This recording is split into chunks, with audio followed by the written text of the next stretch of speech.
your favorite beverage, and she brought the career advice. Now sit back and relax while you get advice that will take you to the next destination in your career or business. And now, Katrina Brittingham.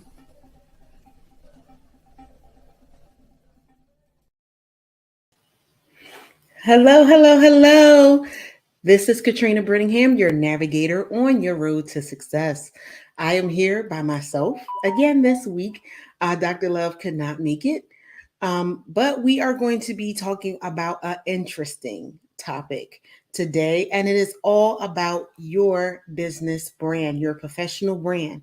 Your professional brand is the most important and valuable asset that you will have when it comes to your customers. That's what they will know you by. You want your brand to be something that will stand out, something that people will put your business to that brand when they see it.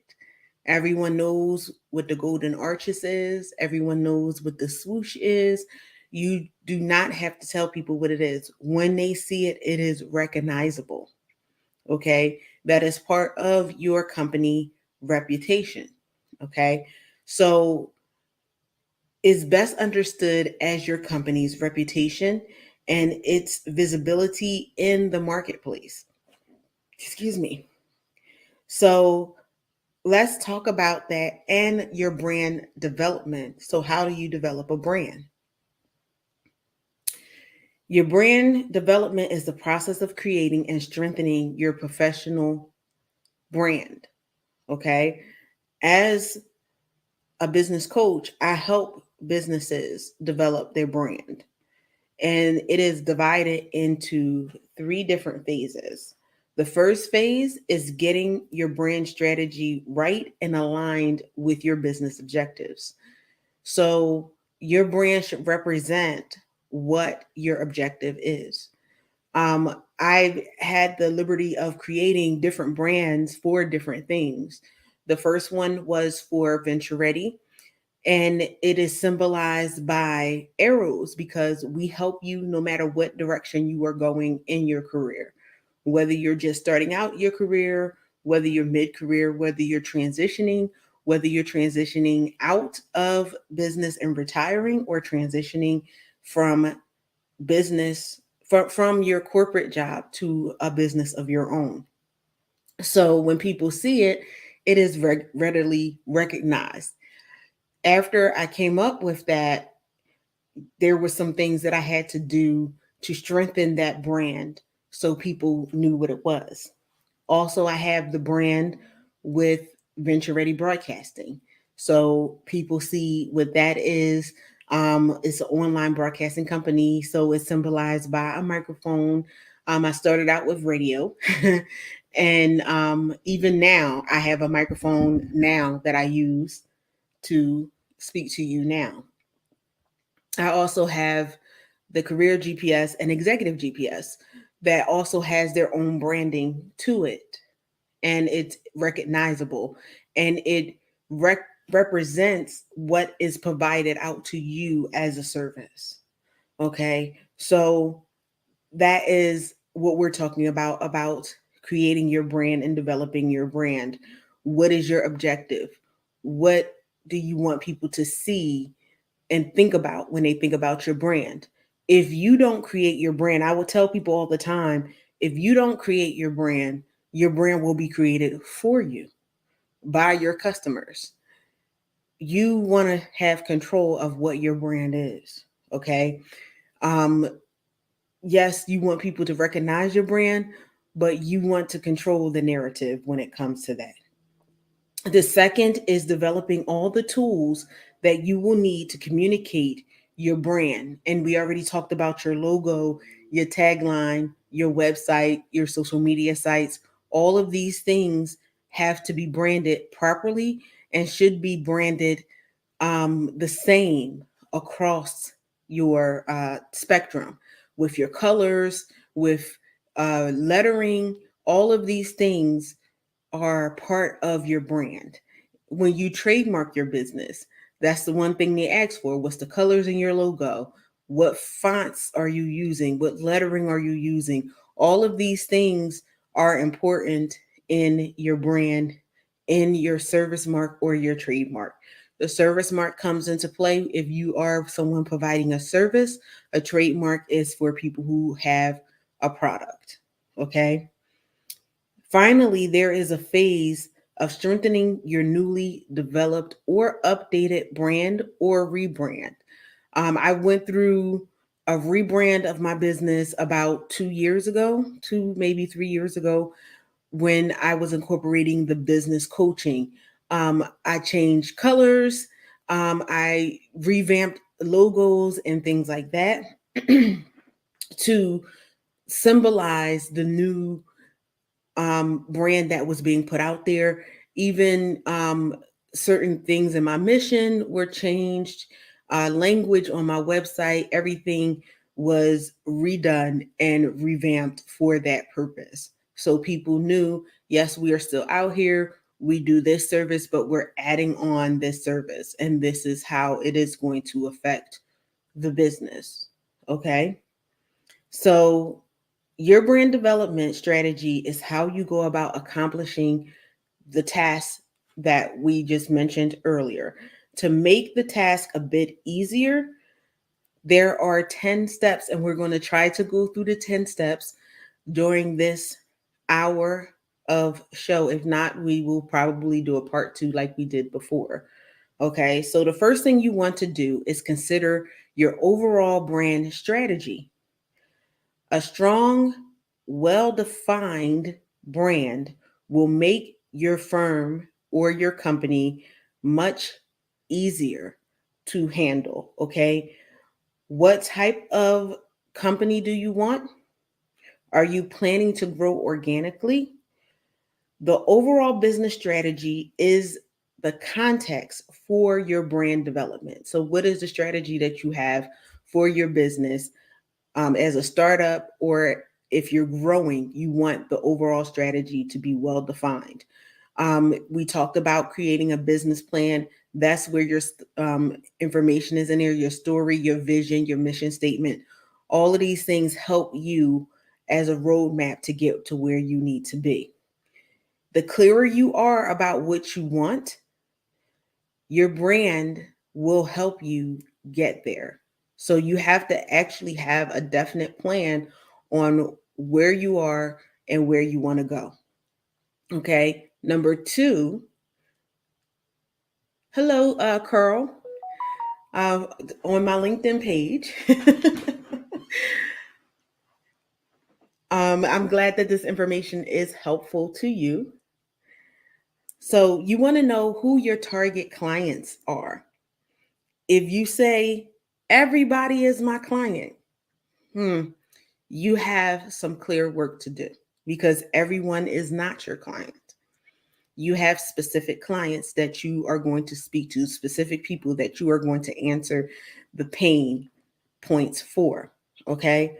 So I found in working with my clients, even when they say they're working with everyone, most times when we dig down, it means that they have not done the research or they're unclear on who their target audience is. Okay. And so you will struggle trying to meet everyone. You will definitely have a place of struggle. You need to focus so you can grow quicker. Okay. And so that you can grow at all. Many people fail because they don't know who their target audience is. So the more diverse your target audience, the more diluted your market efforts will be as well. And so part of having your brand is part of your marketing strategy as well. Okay. So case in point, not everyone drinks soda.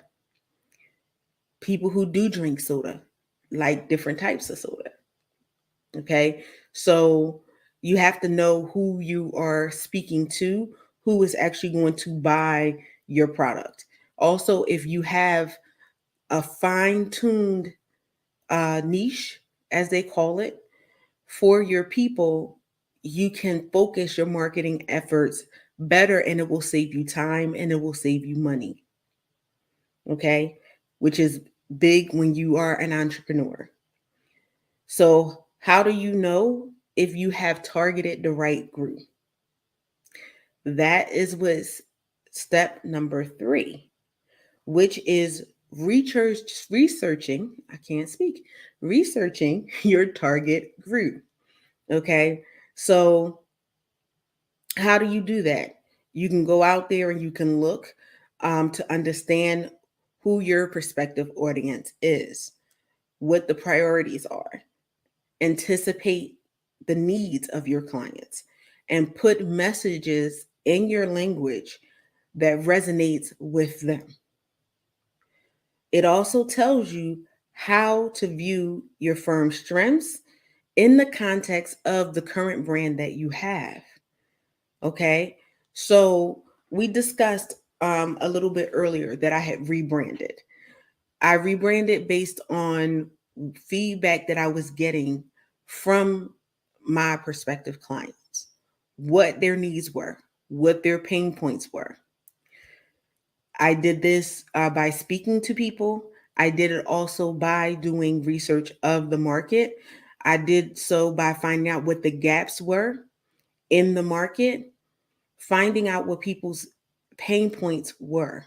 What is the thing that they're not getting from other services similar to mine? Okay, these are the things that you need to find out. Some of them I did surveys. I went into a lot of business groups and everything and did polls, did surveys, did some on my websites to find out exactly what people were looking for. And you can do it that way.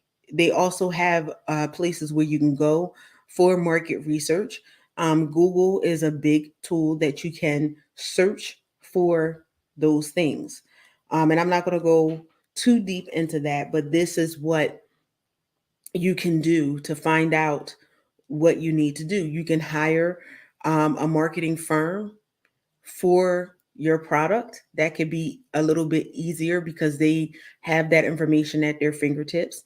You can hire a marketing firm to hit the wording because you might know what you want to say, but these people are skilled at wording things exactly the way they need to be worded. It will be your idea, will be your concept. It will even be your words, but they will polish it up for you. They will make it pop and have pizzazz. So if you have the budget for that, you can also hire someone to do that for you. Okay. Step number 4 is developing your brand positioning. Okay. So after you've done your research, after you found out what your niche is, who you're reaching, who you want to reach, who you can best service, you are now ready to determine your firm's brand positioning or your company's brand positioning within the professional marketplace or within the product that you are selling marketplace. There are many people who sell candles. There are people who sell candles within the grocery store, within chains, department stores, and niche companies who sell candles. There are different type of candles. There are scented candles. There are regular candles. You can even go to a corner store and see candles sold. But everyone has a different niche. They have different people that they are looking to service. They even come at different prices. Different people with different budgets will be looking for different types of candles. So, in that same vein, in that same stream that I just mentioned, that is where you have to, place yourself, okay? Determining what your position is in the marketplace. Are you a discount uh, place? Are you mid level? Are you high end? And if you are high end or low end, what have you done to make yourself stand out? What makes you worth more money than someone going to a department store to get a candle? Okay. And so how your firm is different from others And you want to determine how your firm is different than others and why potential clients within your market should choose you over someone else.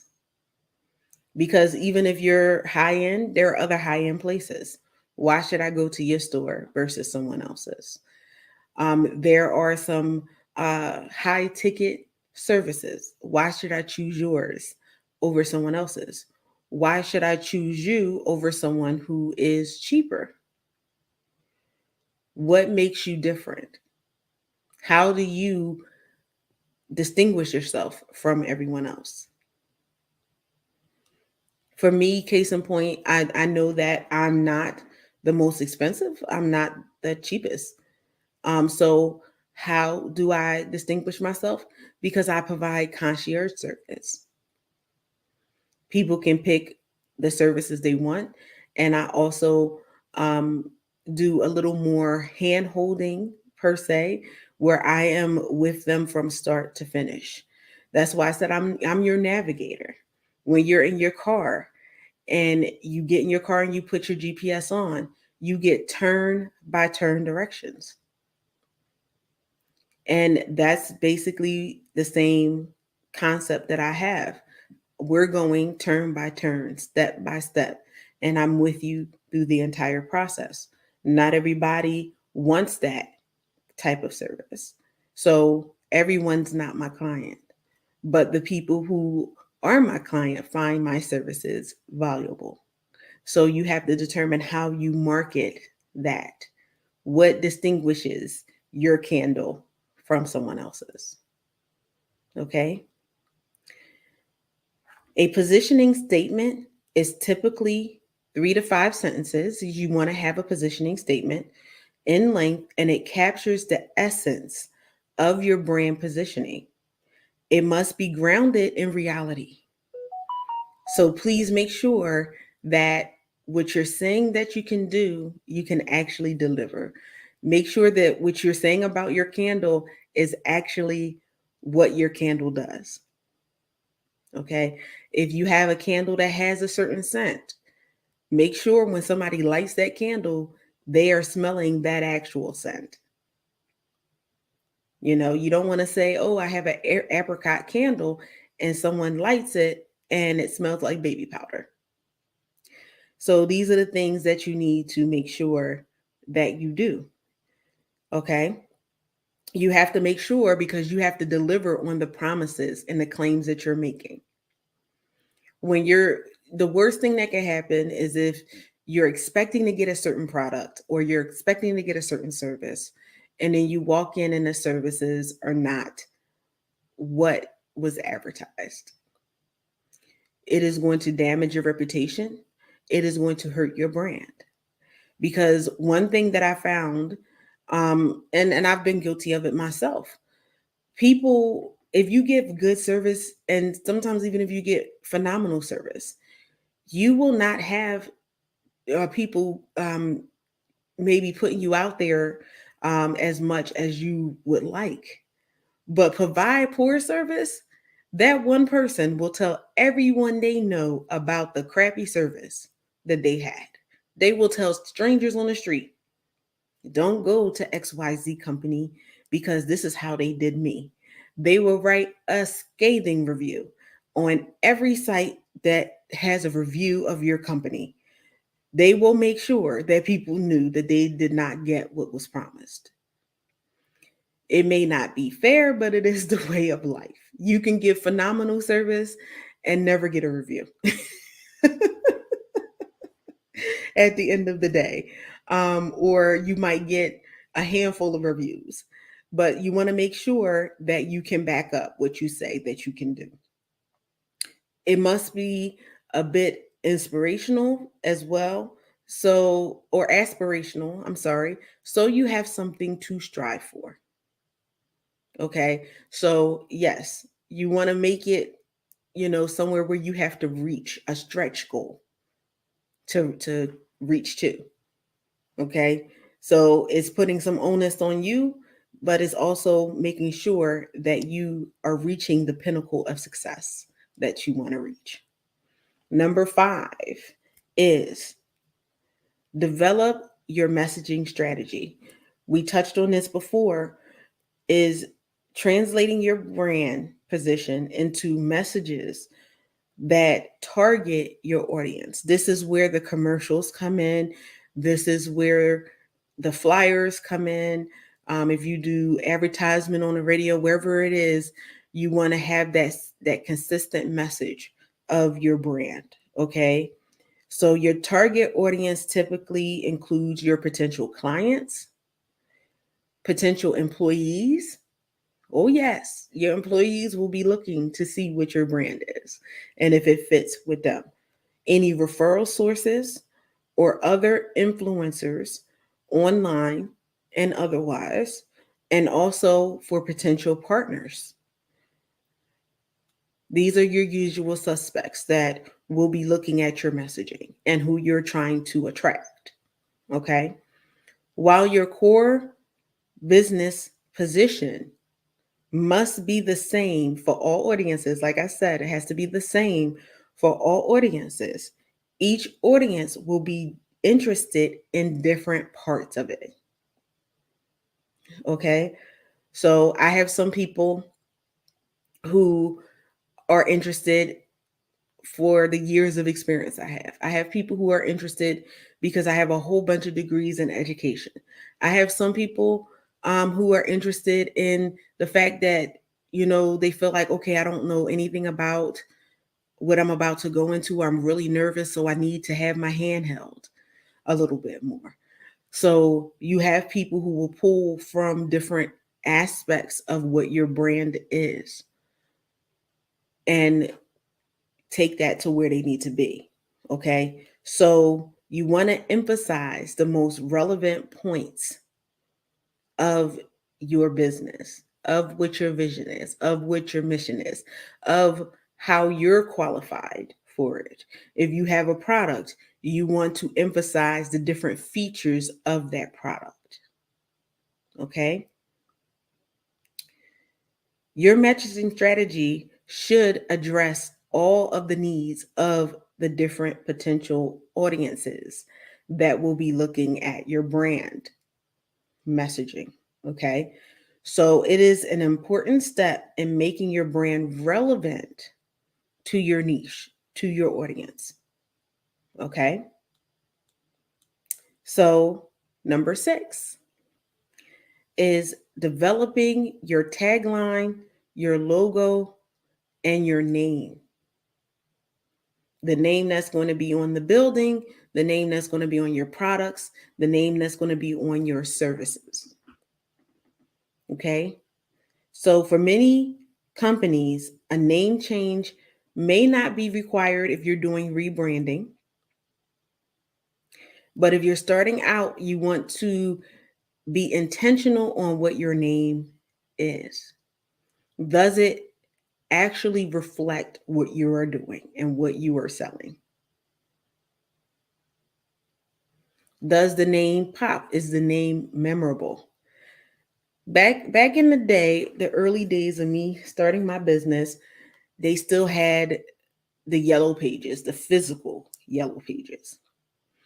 And one of the things that they had as a strategy is you wanted to be as close to the front of the yellow pages as you could be. So what did that mean? That means that, okay, maybe your company started with an A or a B or a C. Yeah, I was the rogue. Mine started with a V, which is close to the end of it. But again, I was branding towards the online community. My business, when I came out, my strategy was to have an online business. One of the things was the ease of use that I didn't work the typical 9 to 5. I was working for people who were busy, um, busy in their careers at first, busy in their businesses. So I wasn't necessarily looking for someone who would come during the 9 to 5 areas. And because I was online, I did the things that I needed to do online to make my business stand out, to make my business come to the top of um, that search when people searched. Okay, so there's a lot of behind the scenes things that goes on with that, and I did enlist the help of people who have expertise in that area. So I'm saying that to say, when you speak to people who know, they will tell you what you need to do to get your name in the face of the people that you want to have it in front of. Whether it was back in the day with the paper yellow pages, or now we're in a more electronic phase and you have Google Analytics and everything like that to put your business name up there and to be at the top of the list for your region, for um, your city, your state, things like that. So, if you are undergoing a merger, or you have a name that no longer suits your positioning, a name change may be in order for you. And that's the same thing. You still want to be strategic with what that name change is, especially if you're doing a merger and you had two different brands, maybe similar products, or maybe you're expanding and diversifying. But you would need to have a name that suited the new co that you are creating, the new company that you are creating. Okay.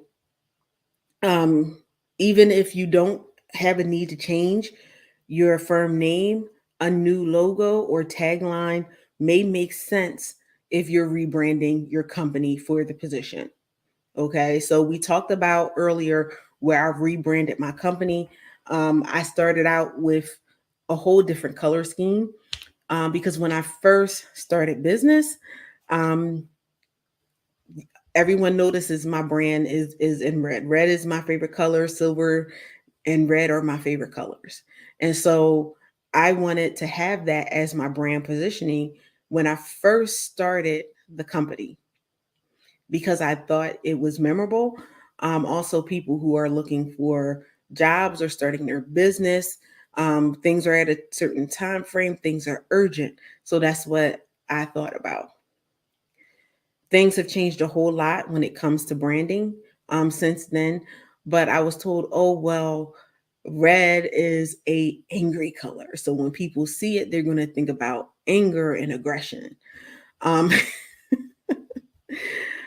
but so I had the colors that I had, and it was just like, oh well, if you use blue and things like that, then that's a cool, calm color and everything. So my logo was different colors. When I went to rebrand, I was just like, nope, because I saw many websites and logos that had red in it, and I was like, I want it to have the colors that I want. I still went out and did market research, and people loved the colors and everything like that. And so I went with that. Okay. It has not negatively affected my brand. It actually made my brand stand out more to people, and I started getting more hits to my website from that. So just make sure, again, when you're doing your brand colors, that you research it and see what you need to do. But even if you pick the brand colors that you want, if your messaging is great and everything else is great, everything will work out for you. Okay. So remember that your name, your logo, and your tagline are not your brand. They are a part of your brand identity, however. Okay. The ways you communicate or symbolize your brand are the logo, your tagline, and your website. But you must put life into your brand in order to make it live. Okay. Don't make the mistake of showing your new logo around internally or externally to get a consensus on what your logo should be. A lot of people do that. And I say that for two reasons. Number one is you're never going to get a consensus. You're never going to have 100% of the people say, "Oh, I love this. Oh, this is wonderful." No, and it will delay you. Number two, you run the risk of someone stealing your logo, colors and everything. I I have to tell this story. I do. When I first started doing my business and with my logo, I didn't show it around. I had created the logo, I had created the website. Yes, all that stuff I did on my own, starting out because I was bootstrapping my business, meaning that I was paying for everything, and I had a tight budget. I had my website up and everything for maybe a year, and all of a sudden, I'm searching because I do a search every now and again on myself, on my company, and everything, and another website came up, and I looked at the website, and the person had taken my brand, my colors, the way my logo looked. It was a different company name, but they had changed. They had taken um, parts of the identity of my company, and so I had to go through what I needed to go through and the channels that I needed to go through for that person to change their logo and things like that, because I had my stuff trademarked and service marked. Yeah, I did both because I was going to have products and services, and I do have products and services. And so I had to go through the legal channels, and that's one of the things that your trademark does.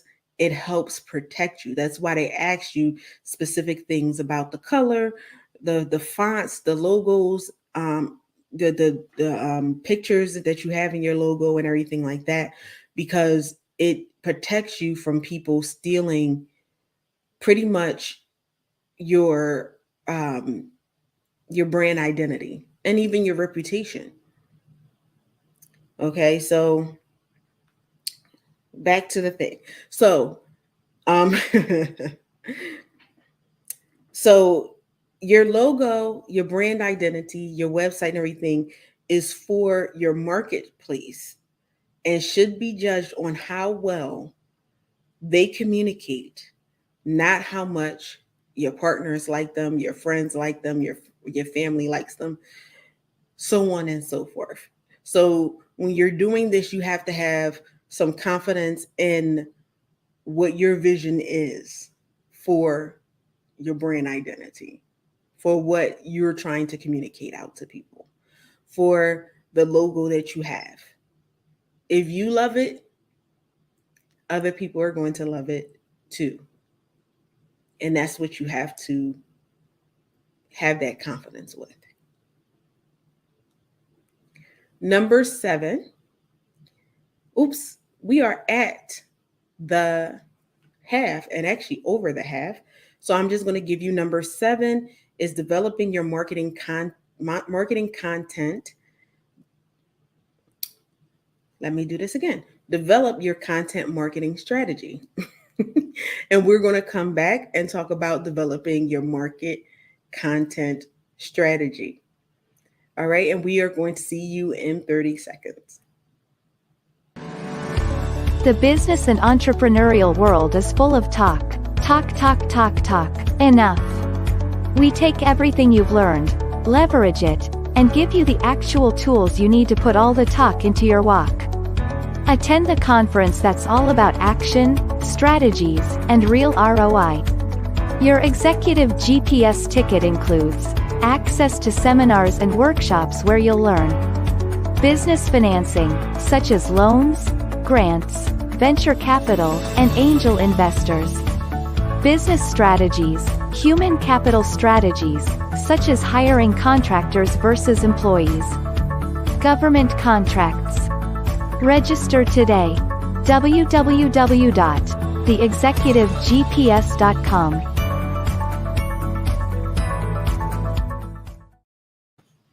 And we are back. That is the Executive GPS Conference, Leadership Conference. Yes, the Executive GPS Leadership Conference. which will be coming up in this fall. We are already in the summer months, but this is also an example.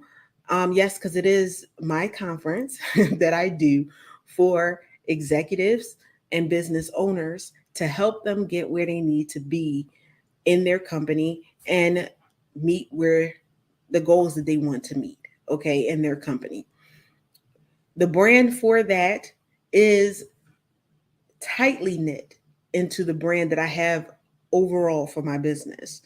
And so a lot of times, like I said, I spoke to people who were in business and they were saying that the business world is full of talk. People, oh, I'll help you, or if you ever need anything, call me. And you have some people who are like that and that will help you. But you had a lot of people who were just talking. And then you go to reach out to these people and you cannot reach them, or they're not available, or they're not so willing to help you. So the conference was developed to actually help people get where they need to be. Also, there were people who went to conferences and they said that they were actually not getting what they needed. They got um, some motivation, they got great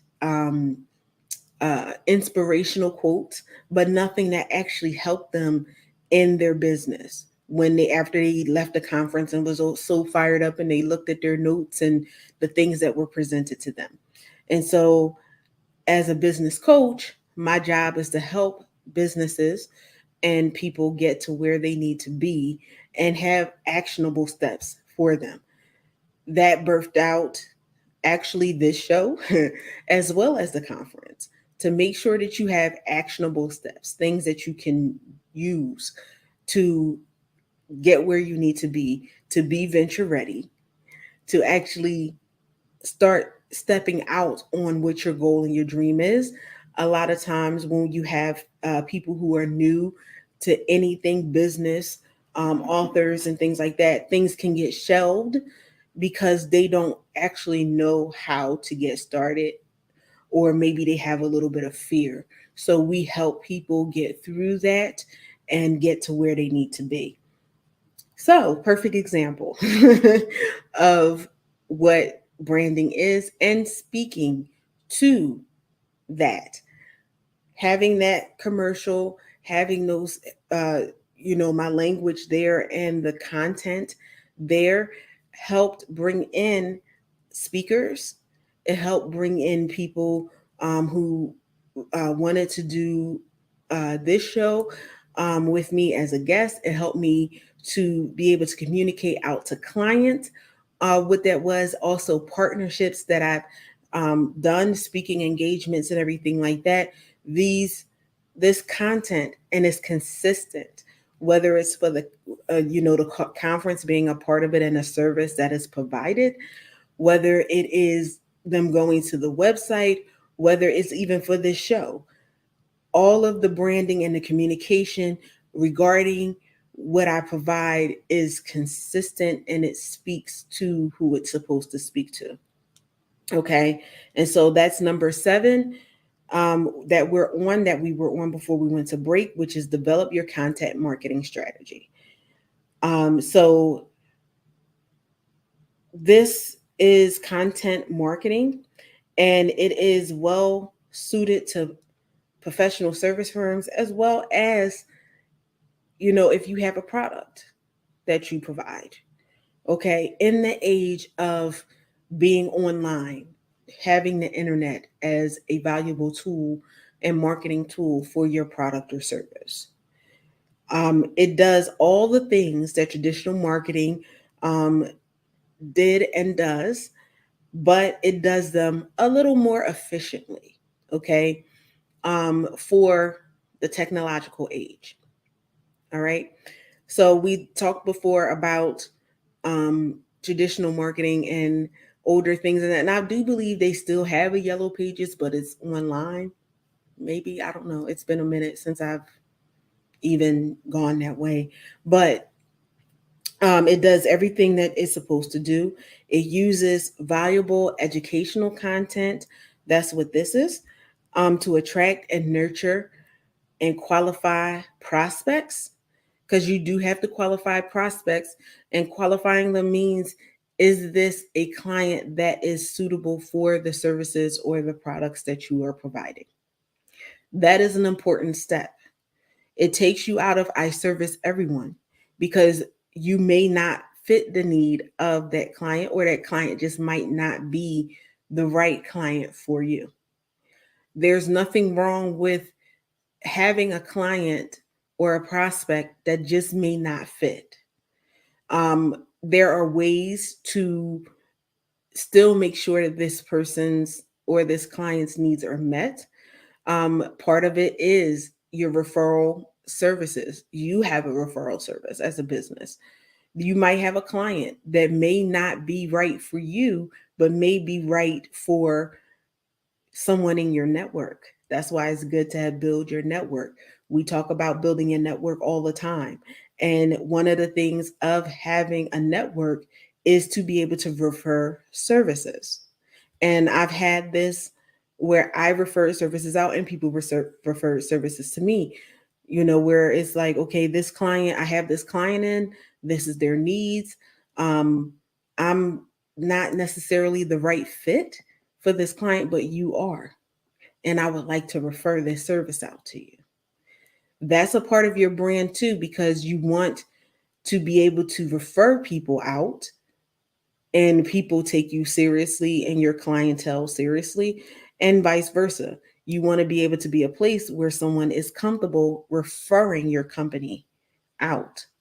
They could have been past clients, it could have been a potential client that someone else had that they knew that you had the skills to handle and handle well. Because when someone refers you, yes, they is it's about your brand too, but they're putting their line, their name and their brand on the line for you to say that this person will not only meet but exceed your expectations. Okay? So remember that your brand strength is driven by both reputation, which I just gave an example of, and your visibility. Increasing your visibility alone without strengthening your reputation is rarely, if ever, successful. Okay? That's why traditional awareness building, advertising, or sponsorships is so disappointing to many. Because, yes, you can get your name out there, but do you have a reputation to deliver? Do you have a reputation that your product is high quality? Okay. On the other hand, content marketing increases your visibility and your reputation at the same time. This show is an example of content marketing. This is increasing my visibility across the globe. I'm still always surprised and amazed when I get feedback of who has watched this show across the globe. um, but it also builds my reputation. People come back, they watch the show. I have people who tell me that they watch the show every week, and everything, and it's because of the reputation. So I've gotten clients based on them watching this show. All right. It is also the perfect way to brand to your target audiences. All right. Number 8 is website development. In the age of the internet and things like that, I personally believe, and I'm going to say I personally believe because you'll have different people tell you different things, that having a website and having a well developed website is important.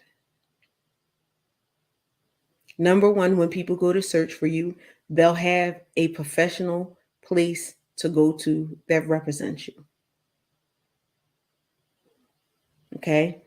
Your website, in my opinion, is one of the most important brand development tools that you can have.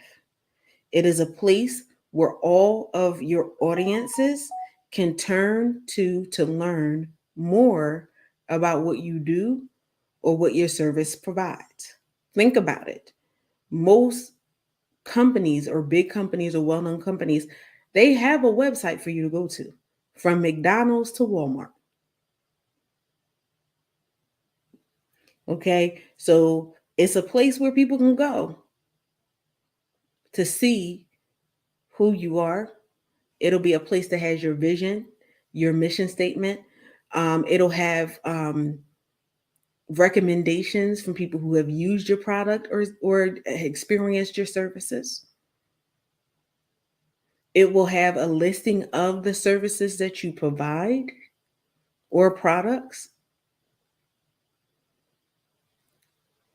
If you are one of those companies that have a blog or a vlog, it will house that as well.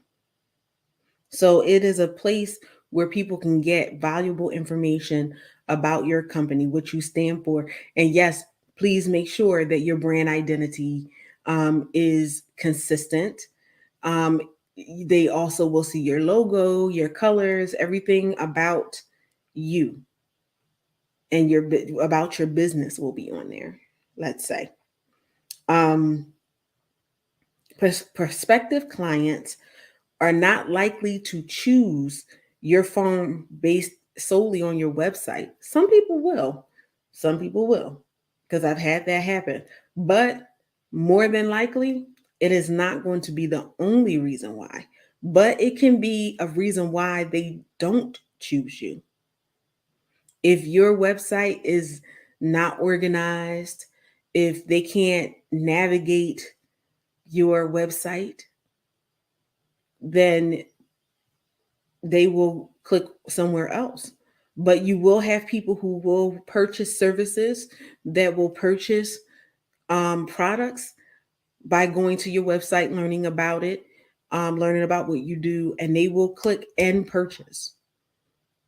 The majority of people will not solely on that, but you will have some people who do. So you need to make sure that your website is well maintained, that it's free from any typos or errors, that when they click on a link, they don't go to a 404 error, things like that.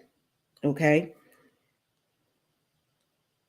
They will rule you out also if your website sends the wrong message. And that's in the content that's written there. Or again, as I said, if you have, you know, inconsistency in navigating the website, typos and things like that. Okay. Your website will be the home, as I stated before, of valuable content. Okay. That content will focus on your search engine optimization. That's another big thing that we will go through more in detail, possibly in another show.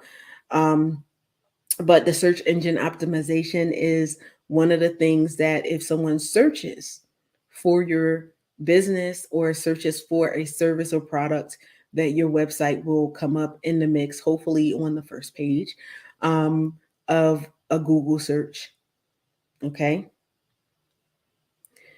So these efforts um, will help you to gain prospects, potential employees, again, and referral sources.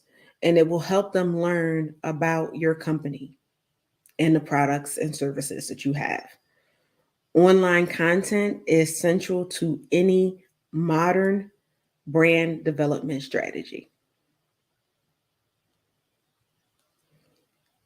So, professional services websites and websites that have products on them are in two varieties. Okay. First, it is a branding site so that your brand is there. Okay.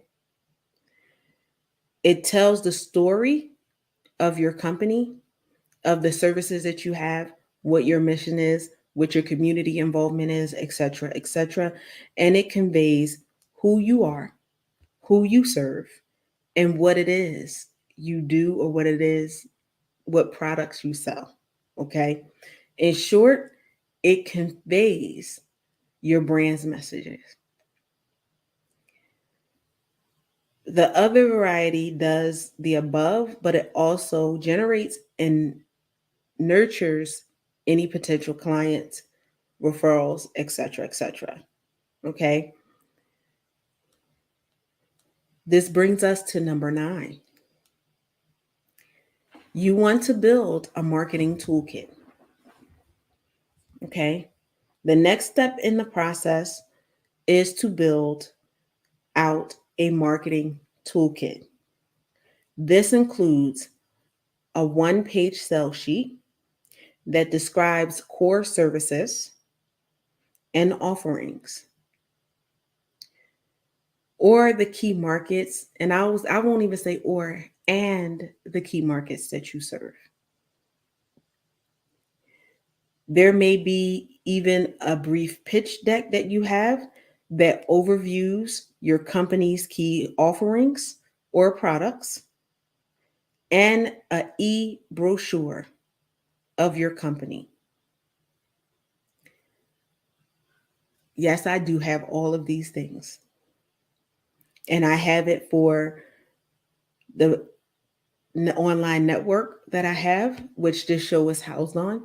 I have it for the business side that I do, and also the career services. I even have electronic business cards. I have paper business cards and I have electronic business cards because they are useful in different situations and circumstances. You want to have something that you can have if you're going to a trade show that you can print out and have with products and services that you have, so people can grab those things quickly to have the services, because not everyone is going to buy at that trade show. They may come and they may buy later, and you want to have something that you can email out to people or send to them through social media, something that you can market on your social media pages. These things are important. Okay. Um, because I have the virtual business card because we're in an age where things are rarely printed out as much as they were in the past. Um, but it's good to have something that you can print out, because sometimes you do need to have printed materials. All right. So your marketing toolkit can include videos. So you can have video topics, videos on different topics. If you're in the service industry, or even if you have products, you can have a video displaying products that you have. People do that all the time. Okay. Um, you can have case studies, or meet the partners or meet the owner videos. Um, you can have key offerings, also of the services that you have a video that talks about that and what the benefits are to those services. If you prepare your marketing toolkit appropriately, it serves um, not only for business development function, but it's also important to your brand development. So you just want to make sure that, again, with everything, you want to make sure that everything is set up the way it needs to be set up. Okay. And we are on number 10, which is amazing to me because we only have a few more minutes left in the show. So I'm glad that we were able to get through it. Number 10 is implement your strategy, or implement your brand and the different pieces of it. Make sure that you track it, which I did mention before, when I said I go to Google Analytics in different places just to see how the brand is working out and adjust as needed. Okay. So the final step in the brand development process may be one of the most important in all of these steps. Okay. Your brand is not going to do much good if you don't implement it out. Okay. You might be surprised how often this happens. Like I said, I have many clients who have brand ideas, people who've had logos and they were sitting for some time that they actually had the logo created, but they never implemented it. One of the things about that and the danger about that is that technology changes. And of course, your girl has a story about that. As I said, I developed my logo and my website when I first started out about a decade ago. Um, I've had to redo my website a number of times and even my logo a number of times. I had my website for maybe 3 years or something like that. And I was looking to upgrade. I was looking to have someone actually who does website development develop out my website because I had, again, did it myself. And I wanted someone professional to do it and everything. And I was like, oh, I have my logo and everything. And this. And they was like, great. Sent them over my logo. They could do nothing with it. Why? Because the technology behind the programming of that logo no longer existed. So then I had to go out and get a logo because the person who did the website development did not create logos, and get a new logo created to fit the new technology. And so when you sit on your logo and things like that, you may have spent a lot of money on that logo. Logo development um, can be pretty pricey. And now you've spent this money, you've invested this money, and you've never not even been able to use it. Now you have to pay more money out because technology has changed. A solid strategy is developed and started with all good intentions. It really is. Then reality hits. People get busy with client work, with family, with friends, with life, and tasks get put off, then forgotten, collecting virtual dust. That's why tracking, once you have implemented it, first step is implementing. Track it because that's important. So you want to track the implementation of your plan to make sure that you get the results that you desire, and you also want to track as you go on to see what the performance is. Did your strategy get implemented as planned? What happened with your objective measures? Did people and did you get the traffic to your website? Did you get the clientele that you were looking to get? How many new leads did you get? If you're hiring employees or you want to attract employees, how many applications did you get? How many partnering opportunities? How many speaking engagements? How many referrals did you generate? Only by tracking your entire process can you make sure that you are getting the results, the return on your investment. And that if you do make adjustments, you're making the correct adjustments. Okay, so that was the 10 steps to proper brand development. My firm does do brand development. So if you need help with your brand development, reach out to me, www.ventureready.net, and I can help you, or you can email us at info@ventureready.net. We also have a number that you can call, 888-712-4956, and we can help you get on the road to where you need to be and help you get venture ready in your business and get your brand up and running and doing what it's supposed to do for you. I do thank you so very much for joining us this week. And I will see you next week. Goodbye. Thank you for joining us for another episode of High Tea with Me. To be a guest on the show, contact us via email info@ventureready.net. Thank you again, and see you